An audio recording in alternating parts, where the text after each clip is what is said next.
The great hall of the Galactic Council stretched out like a crystal cathedral. Thousands of beings from across the galaxy sat in floating pods, each one representing a different world and species. The air hummed with translation devices working in hundreds of languages at once. Hyunwoo Kim stood alone at the center of it all. His dark suit looked simple next to the colorful robes and biosuits of the other ambassadors. He was the only human in a room full of aliens, and today they would decide his people's fate. Chancellor Tharaven of the Velkari raised her 4 arms for silence. Her skin shimmered blue-green under the lights. "We gather today to vote on Resolution 2847, she said. Her voice carried to every corner of the massive hall. The removal of the human species from the Galactic Council and all council space. Murmurs filled the air. Some sounded angry, others relieved. Hyunwoo kept his face calm, but his hands were tight fists at his sides. "The charges against humanity are many," Tharaven continued. "They refuse to follow peaceful solutions. They attack when others try to talk. They take what they want by force. Just last month, they destroyed 3 Mordak pirate fleets instead of negotiating." "The Mordaks were killing innocent traders," Hyunwoo said, his voice cutting through the noise. "They had already murdered thousands." "Violence is never the answer," replied Ambassador Keth from the Spiral Union. His tentacles waved in what his people called righteous anger. "There are always peaceful ways to solve problems." Hyunwoo wanted to laugh, but he held it back. "Tell that to the families on Kepler Station. The Mordaks gave them no choice to surrender." "That is exactly the problem," Tharaven said. "Humans always choose war. You see enemies everywhere. You build weapons when others build schools. You train soldiers when others train teachers." The accusations kept coming. The Zephyrians said humans were too aggressive. The Crystalline Collective claimed humans disturbed the cosmic balance. Even the normally quiet Moss people said humans scared their children. Each species had their complaints. Humans fought too much. Humans questioned authority. Humans refused to give up their weapons. Humans wanted to explore dangerous places in space that others feared. "We tried to help you," said Ambassador Yilla of the Peaceful Worlds. "We offered meditation training. We sent counselors to teach conflict resolution, but you rejected our gifts." "Because your gifts don't work against real threats," Hyunwoo said. "What happens when something comes from outside our galaxy? Something that doesn't want to talk or meditate? Something that just wants to destroy?" The hall erupted in nervous laughter. The idea seemed impossible to most of them. For 300 years, the galaxy had known peace under the Council's guidance. Wars were things of the past. Violence was unnecessary. "There are no threats from outside," Tharaven said with certainty. "The galaxy is safe. We have made it safe through wisdom and cooperation." "You have made it soft," Hyunwoo replied. "You have forgotten that peace is not free. Someone has to guard it." "We guard peace through understanding," said the representative from New Eden, "through trade and friendship, through laws that all species follow. And when those laws fail, when understanding is not enough, then we make new laws, better understanding." Hyunwoo looked around the hall at all the alien faces watching him. Some looked sad, others angry, but most looked determined. They had already decided. This trial was just for show. "You are afraid of us," he said quietly. "Not because we are evil, but because we remind you of what you used to be. Before the Council, your species had wars, too. You had soldiers and weapons and conflicts over resources, but you have forgotten those days. You think they will never come again. Because they will not," Tharaven said firmly. "We have evolved beyond such primitive needs." "No," Hyunwoo said. "You have just been lucky." The Chancellor called for the final statements. One by one, species rose to speak. The Velkari talked about the need for peace. The Zephyrians spoke of harmony among the stars. The Moss people whispered about protecting the innocent. Finally, it was Hyunwoo's turn. He walked to the center of the speaking circle. 847 species looked down at him. Their decision was already made, but he would say, what needed to be said? "You call us dangerous," he began. "You are right. We are dangerous to pirates who prey on the weak. We are dangerous to tyrants who crush freedom. We are dangerous to anyone who threatens innocent lives. His voice grew stronger. You say we choose violence too quickly. Maybe we do, but we choose. It's so others don't have to. We fight so you can live in peace. We carry weapons so you can carry flowers. Some of the aliens shifted uncomfortably in their seats. You want to exile us because we make you nervous, because we ask hard questions, because we prepare for threats you don't want to think about. Hyunwoo's eyes swept across the great hall. But one day, something will come from the dark between stars. Something that doesn't care about your laws or your peace or your good intentions. That day will never come, Tharaven interrupted. It will, Hyunwoo said with quiet certainty. And when it does, you will remember this moment. You will remember that you had guardians and you sent them away. You will remember that you chose comfort over safety. He paused, letting his words sink in. We will go, he said finally. We will leave your perfect galaxy and your perfect peace. But remember this warning. When the darkness comes, and you realize that meditation cannot stop it, and laws cannot bind it, and understanding cannot change it, remember that you chose this. Remember that we tried to protect you even from yourselves. The hall was silent when he finished. Tharaven called for the vote. Species after species raised their symbols. Green for exile, red to let humans stay. The count was devastating. 751 green, only 96 red. The resolution passes, Tharaven announced. Humanity is hereby expelled from the Galactic Council. All human colonies, ships, and citizens must leave Council space within 1 standard year. Hyunwoo nodded once. He had expected this result, but it still hurt. Humanity had helped build this council. They had fought beside many of these species against real threats. But fear was stronger than gratitude. As the session ended and aliens filed out, several approached Hyunwoo. Some looked ashamed. Others seemed relieved. A few even looked sad. I am sorry, whispered Ambassador Kree of the Border Worlds. Your people saved my planet from the Void Hunters, but the others are afraid. I know, Hyunwoo said. Thank you for your red vote. He left the Great Hall alone. Outside, his aide Yoonji Park waited by their transport. She was a young captain in the human fleet, her uniform crisp and her face serious. How bad?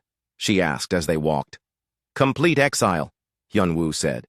We have 1 year. The fleet is already preparing evacuation plans. We can have everyone out in 8 months. Good. And Yoonji, start monitoring the deep space sensors. All of them. Sir? Something is coming. I don't know what or when, but something is moving. In the dark between galaxies. I can feel it. Yoonji frowned. Should I report this to Fleet Command? Yes. Tell them to prepare for a long journey. We may be in exile for a very long time. As their ship lifted off from the crystal spires of Nexus Prime, Hyunwoo looked back at the council building one last time. Somewhere in that great hall, aliens were celebrating their victory over the dangerous humans. They had no idea what they had just done to themselves. 50 years had passed since the last human ship left council space. The galaxy had changed in ways that made the old-timers smile and the young ones take peace for granted. Jaemin Choi stood at the viewing window of the council hall, watching ships drift peacefully between the crystal towers of Nexus Prime. As the new Supreme Chancellor, he had overseen the greatest period of peace in galactic history. No major wars, no conflicts over resources. Even the old pirate fleets had been reformed into trade guilds. Beautiful, isn't it? Said his aide, a young Velkari named Senna. Hard to believe there was ever violence here. Jaemin nodded. The humans used to say that peace was just the time between wars. How wrong they were. In the years since humanity's exile, the galaxy had proven that civilization could exist without violence. Disputes were settled in courts. Trade disagreements went to mediation. Even the Mordak pirates had given up raiding and become merchants. The old military fleets had been converted to exploration vessels. Weapons factories now made farming equipment. Battle cruisers became passenger ships. The galaxy had beaten its swords into plowshares, just like the ancient human saying. Chancellor, Senna said, checking her datapad. The Zephyrian delegation is here for the resource allocation meeting. Good. No more fighting over mining rights. Just civilized discussion and fair distribution. The meeting went smoothly, like all meetings did now. The Zephyrians wanted expanded mining rights in the Outer Rim. The Crystal Collective agreed to share their sectors in exchange for better trade routes. Everyone left happy. This was how problems were solved in the new galaxy, with words, not weapons. Far away in the small galaxy of Andros Minor, humanity told a different story. Admiral Su Jin Kang walked through the construction yards that floated in empty space. Around her, the greatest fleet in human history was taking shape. Ships larger than anything the old council had ever seen, armed with weapons that bent space itself. "How are the new drives working?" she asked Dr. Wan-Ho Park, humanity's chief scientist. "Better than expected," Wan-Ho replied, checking his readings. "We can fold space-time like paper now, travel between galaxies in weeks instead of centuries. And the weapons. Dark matter cannons are online. Reality anchors are ready. If we have to fight something that ignores physics, we can ignore physics right back." Su-Jin nodded grimly. 50 years of exile had not been wasted. While the galaxy enjoyed peace, humanity had been preparing for war. Not by choice, but by necessity. "General Nam's latest report?" she asked. Wan-Ho handed her a datapad. "The entities are definitely coming. Long-range sensors detect massive structures moving between galaxies. Whatever they are, they're heading straight for Council space." "How long?" 5 years, maybe 10 if they stop to harvest the smaller galaxies first. Su-Jin looked out at the construction yards. Thousands of human workers moved between the ships like ants building a hill. These were not the same humans who had been exiled 50 years ago. These were harder, colder, shaped by decades of fighting things in the dark between stars. "We need to increase production," she said, "and start the awakening process for the reserve fleets." Back in Council space, life continued its peaceful routine. The most exciting news was usually about trade agreements or exploration discoveries. War was something that happened in history books. Dr. Sung-Mi Kim, the galaxy's leading expert on ancient civilizations, was studying ruins on a dead world at the galaxy's edge when her routine survey discovered something that made her blood freeze. The research station was gone, not destroyed, not abandoned. Just gone, as if it had never existed. Where the Velkari Deep Space Observatory had been scanning the void for decades, there was now empty space. No debris, no distress signals, nothing. "This is impossible," her assistant said, checking the readings 3 times. "The station was here yesterday. We have confirmed communications logs." Sung-Mi stared at the empty coordinates. "Contact the Council. Emergency priority." The report reached Jae-min's desk within hours. He read it twice, then called for a meeting with the Science Council. "An entire research station doesn't just disappear," said Chief Scientist Vren of the Crystalline Collective. "There must be some explanation." "Equipment failure?" suggested another scientist. "All at once? With no warning?" Sung-Mi shook her head. "I've studied dead civilizations for 30 years. This has the marks of something else. Something that removes all trace of what was there before." "You're suggesting some kind of attack?" Jae-min asked. "I'm suggesting we send scout ships to investigate. The scout ships found nothing, literally nothing. No radiation signatures, no quantum echoes. The space where the research station had existed was cleaner than vacuum, as if reality itself had been scrubbed. 2 weeks later, another station disappeared. Then a mining platform. Then an entire asteroid colony with 50,000 residents. Each vanishing was the same. Complete removal without trace. No fights, no explosions. Just empty space where civilization had been. Panic began to spread through the peaceful galaxy. The Council held emergency sessions. Scientists proposed theories. Philosophers debated the meaning of existence, but they had no soldiers to send. No weapons to fight with. No military leaders who knew how to face an unknown enemy. "We need to mobilize our defenses," Jae-min announced to the full Council. "What defenses?" asked Tharaven, now old but still serving as the Velkari representative. "We have patrol ships and customs vessels. Nothing designed for war." "Then we build them. With what knowledge? We dismantled our military 50 years ago. Our weapons are in museums. Our battle-tested officers are all retired or dead. The reality hit the council like a cold wind. They had built their perfect peace by forgetting how to fight. Now something was coming that didn't care about their laws or their meditation or their diplomatic solutions. There must be a peaceful solution, insisted the representative from New Eden. We just need to communicate with whatever is doing this. How do you communicate with something that leaves no trace? Sungmi asked. How do you negotiate with something that might not even be alive? The disappearances continued. Whole systems going silent. Planets simply ceasing to exist. The void was eating the galaxy from the edge inward and nothing could stop it. That was when someone mentioned the humans. They always said something like this would happen, whispered an old moss person in the back of the chamber. They warned us about threats from outside. The humans were warmongers, Tharaven said firmly. This is just a natural phenomenon we don't understand yet. But privately, even she was beginning to wonder. Young Captain Ginny Park of the Velkari Space Service volunteered for the mission no one wanted to discuss officially. Take a ship beyond the galactic edge. Search for any trace of humanity. Ask for help from the people they had exiled. This is madness, her crew chief said as they prepared the ship Last Hope. Even if we find them, why would they help us? We threw them out. Because they're human, Ginny said. It's what they do.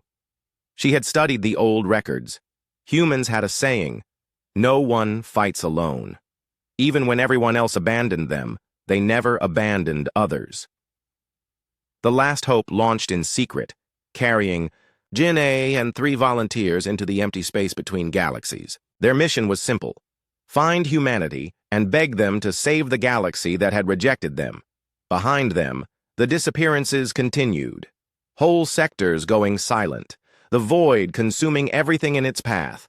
The galaxy that had expelled humanity, for being too dangerous, was learning what real danger looked like. And it was too late to do anything but pray that somewhere in the dark, the humans were still watching, still caring, still willing to fight for people who had turned their backs on them 50 years ago. The first real attack came without warning, like a knife in the dark.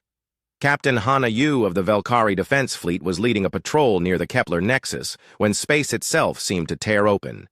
Through the wound, in reality, came ships that hurt to look at.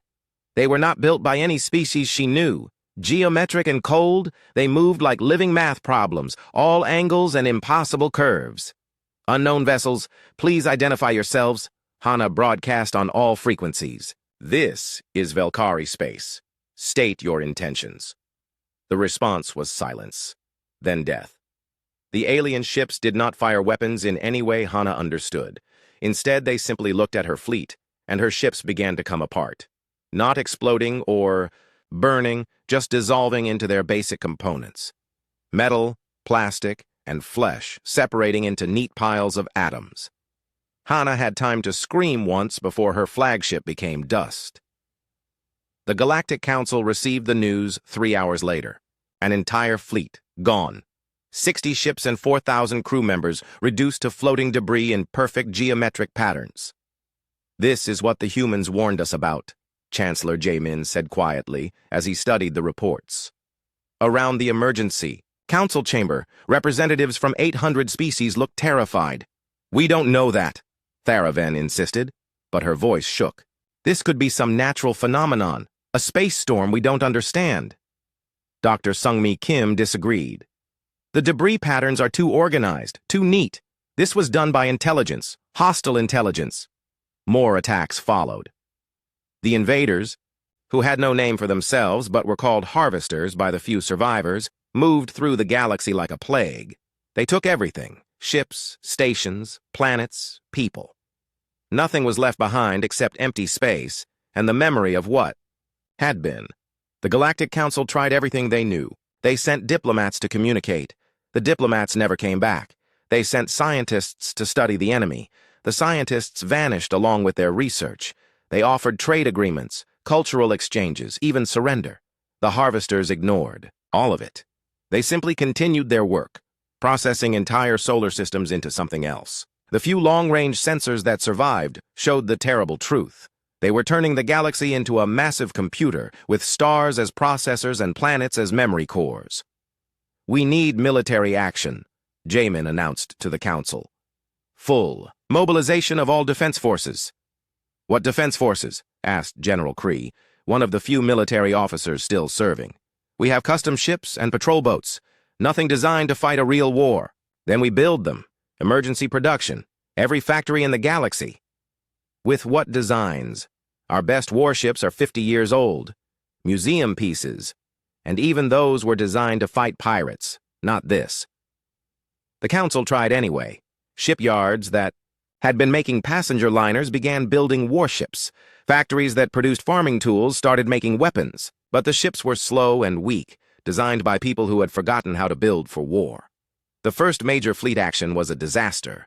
Admiral Bo-Ra Song led 200 ships against a harvester formation near the Spiral Arm colonies. The plan was simple. Overwhelming numbers and firepower would drive the invaders back. It lasted 6 minutes. The harvesters did not fight like any enemy the galaxy had faced before.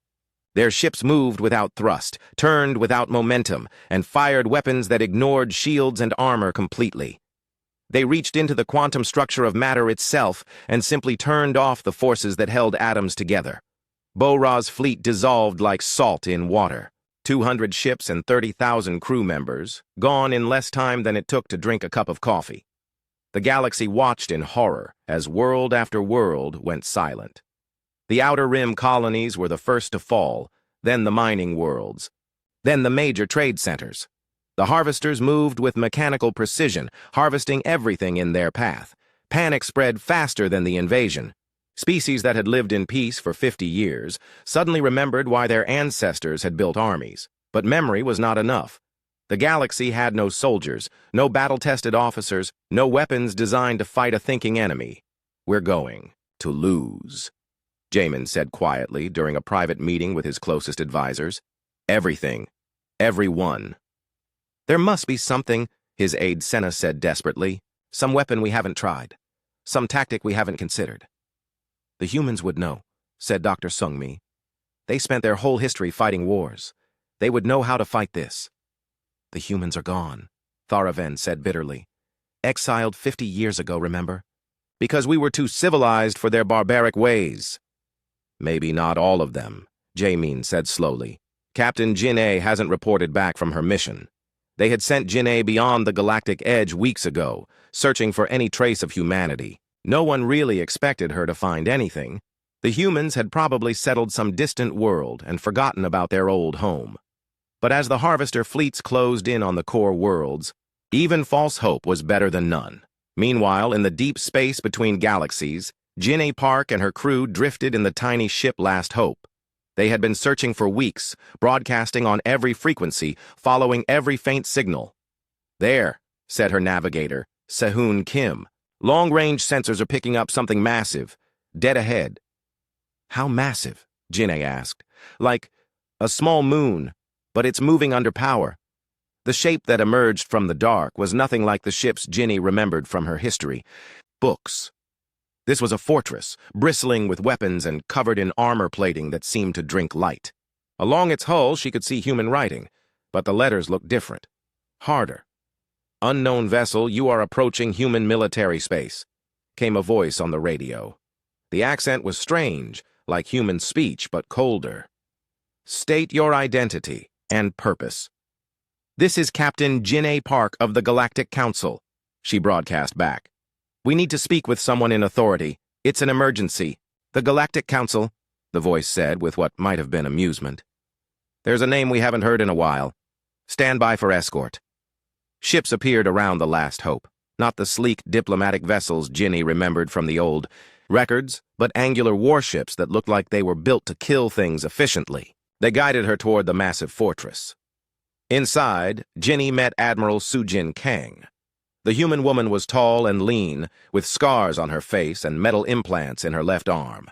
Her uniform was black with silver trim, nothing like the blue and gold Jin-A remembered from the history books. So the council finally remembered we exist, Sujin said as they sat in her office. What do you want? Jin-A explained about the harvesters, the disappearing stations, the failed fleets, the galaxy dying system by system. And you want us to come save you, Sujin said when she finished. The same galaxy that threw us out for, being too violent? Yes, Jin'ei said simply. We were wrong. We need help. Su Jin was quiet for a long moment. Around them, the fortress hummed with activity. Through the windows, Jin'ei could see more ships than she had ever imagined. A fleet that stretched to the horizon. You know what we've been doing for 50 years? Su Jin asked finally. While you enjoyed your peace? We've been fighting. Things from the dark between stars. Things that make your harvesters look like children's toys. She touched her scarred face. We've been protecting this galaxy from the outside even after you exiled us, because that's what we do. We're the ones who stand guard while others sleep. Will you help us? Su Jin stood and walked to the window. In the distance, more ships were moving, a fleet preparing for war. We'll help, she said, but not for the Council, not for the species that rejected us. We'll help because there are innocent people dying, and we don't abandon innocence. She turned back to Jin'ei. But understand this. When this war is over, things will change. The galaxy that comes out of this will not be the same one that went in. Jin'ei nodded. She didn't care about politics or power. She just wanted her people to survive. How long before you can reach the galaxy? She asked. Su Jin smiled, and it was not a kind expression. We're already on our way. Behind them, space began to fold as the human fleet engaged drives that turned distance into a suggestion. The exile was over. Humanity was coming home to war. The human fleet entered galactic space like thunder rolling across a clear sky. Chancellor Jae-min stood in the Council's war room, watching the sensor displays with a mixture of hope and fear. The readings were impossible. Ships larger than cities, moving faster than anything should be able to move, appearing from folded space like nightmares made real. How many? He asked the sensor operator. Still counting, sir.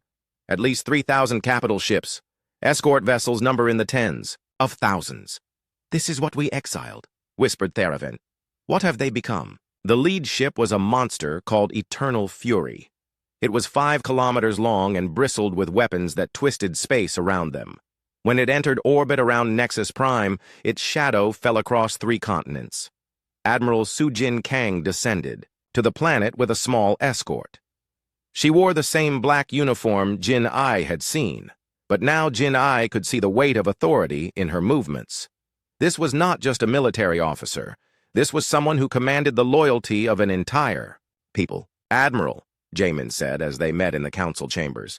Thank you for coming. Don't thank me yet, Su Jin replied. You haven't heard my terms.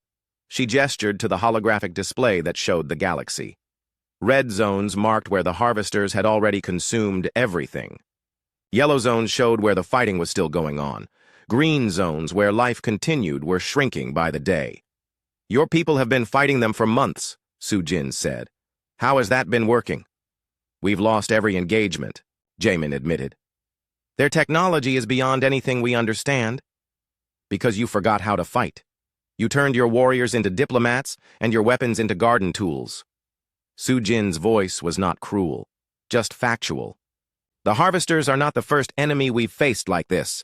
They won't be the last. She touched controls on the display, and new information appeared. Ship designs, weapon specifications, battle plans that made the Council's military advisors stare in shock. This is what real warfare looks like, Su Jin said. Not the pirates and raiders you remember, real enemies that want to end your existence. We've been preparing for this fight for 50 years. What do you need from us? Jaemin asked. Everything. Complete authority over all military forces. All production facilities converted to wartime manufacturing. All civilian ships conscripted for support roles. Su Jin's eyes were hard as steel. And when this is over, the Galactic Council is dissolved. The chamber erupted in protests. Representatives shouted in dozens of languages. Some demanded to know by what right humans could make such demands. Others called it blackmail. Su Jin waited for the noise to die down. You asked for our help, she said quietly. These are our terms. Take them, or face the harvesters alone. The vote was closer than anyone expected, but desperation won. The council agreed to temporary human authority for the duration of the war. The first thing Su Jin did was visit the front lines. The Harvester fleet had reached the mid-rim worlds and was systematically processing them into computational matrices. Whole planets were being converted into server farms run on stellar energy. The few refugee ships that escaped brought stories of entire populations being dissolved into data streams. "Show me how you've been fighting them," Sujin said to General Kree, the Council's senior military officer. The plan was simple. Mass formations of ships would engage the Harvesters directly, using overwhelming firepower to destroy them before they could respond.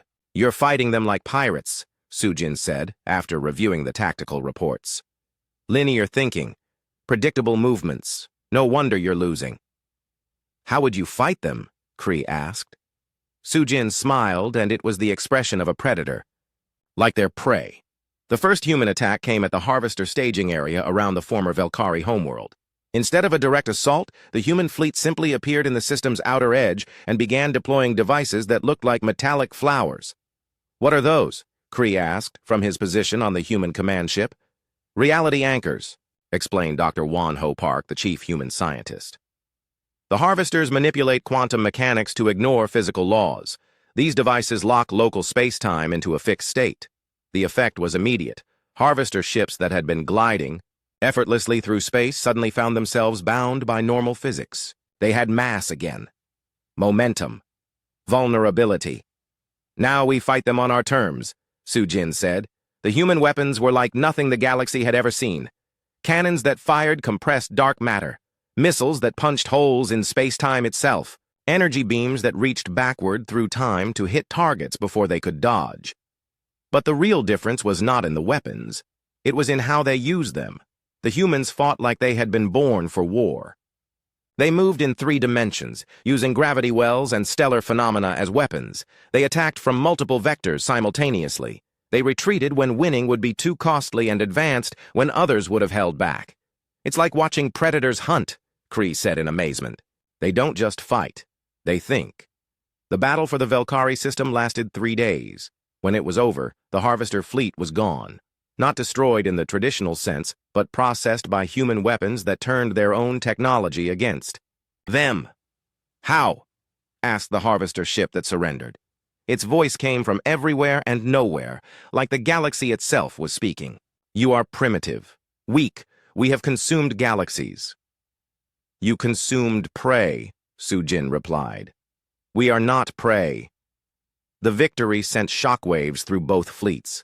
The Harvesters, for the first time in their existence, began to retreat. They had never faced an enemy that could match their technology and exceed their tactical thinking. But the war was far from over. General Yujin Nam led the ground forces that reclaimed the converted worlds. What they found there was worse than anyone had imagined. Entire populations had been turned into biological computers, their minds linked into vast networks that served the Harvester Collective. "Can we save them?"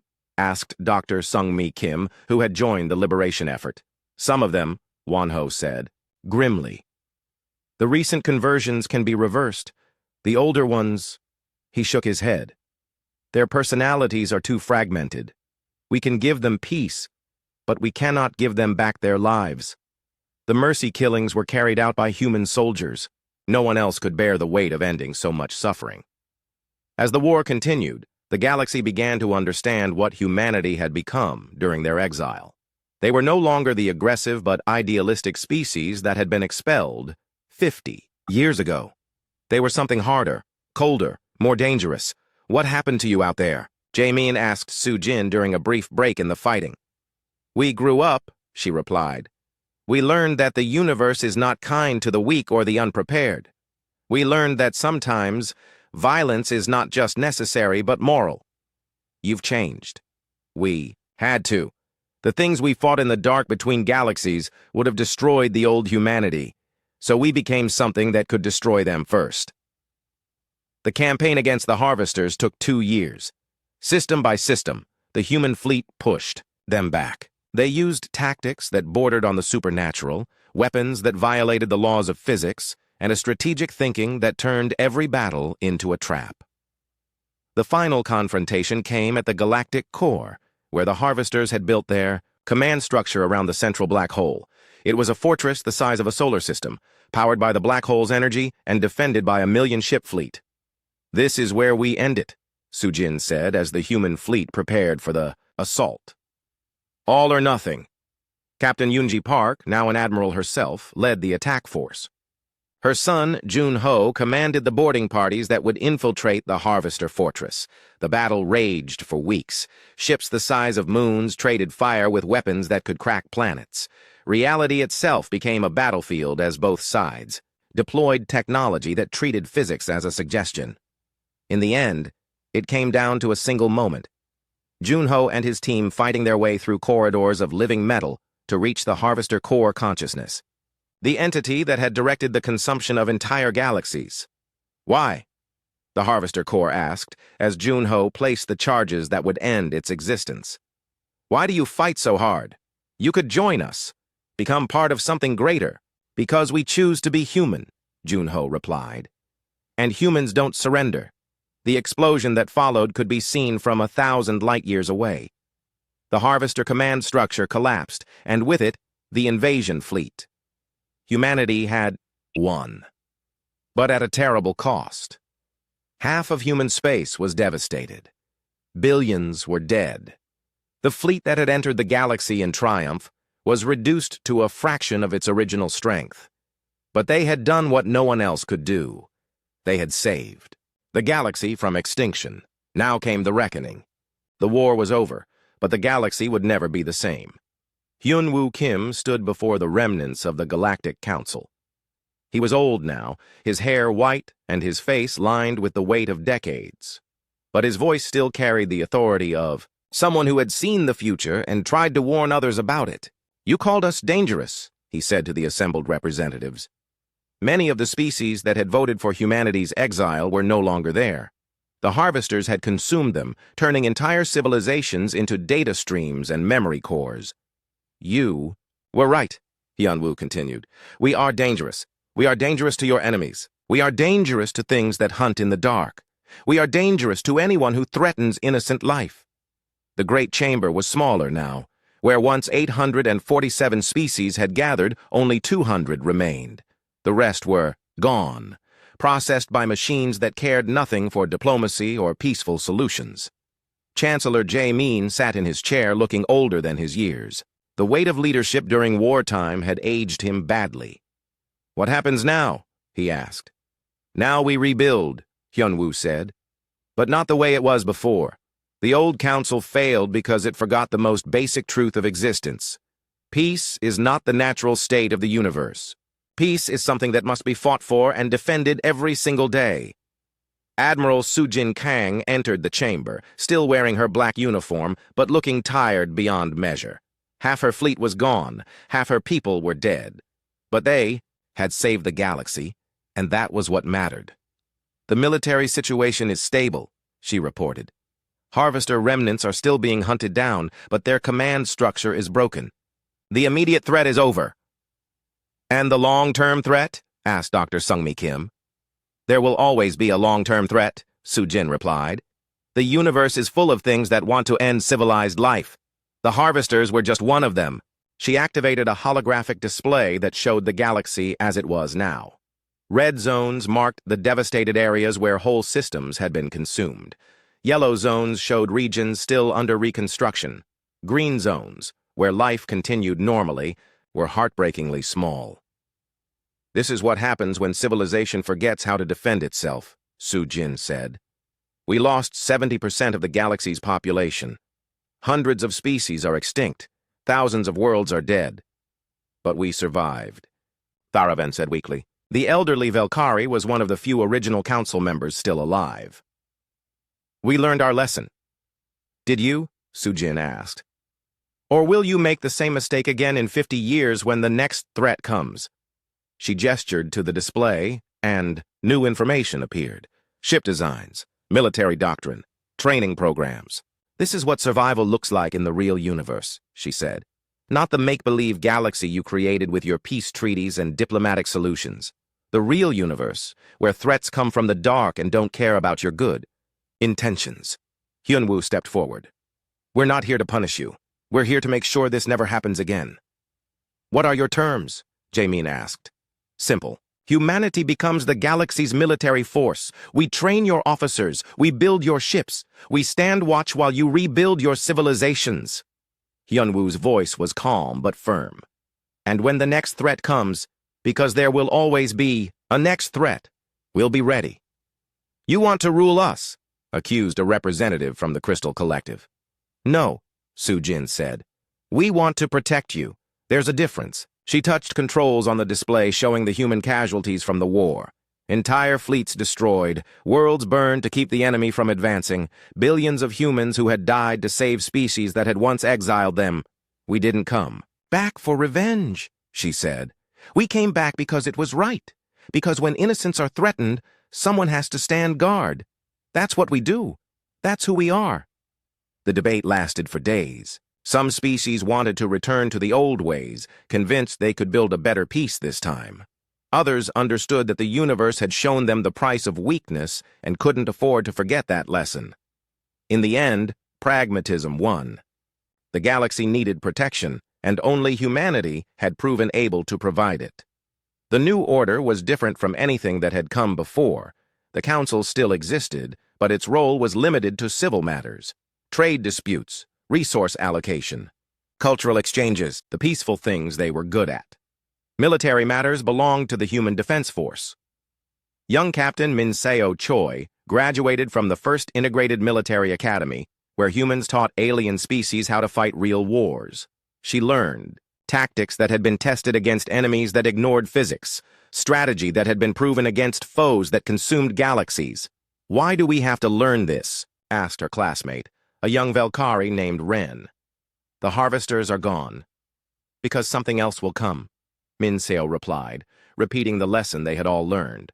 Something always comes. The question is whether we'll be ready for it. The Border World's Admiral Yoon-ji Park commanded the new deep space monitoring stations. Her ships patrolled the edges of known space, watching for signs of threats from the dark between stars. Anything out there? Asked her science officer during their monthly briefing. Always, Yoon-ji replied.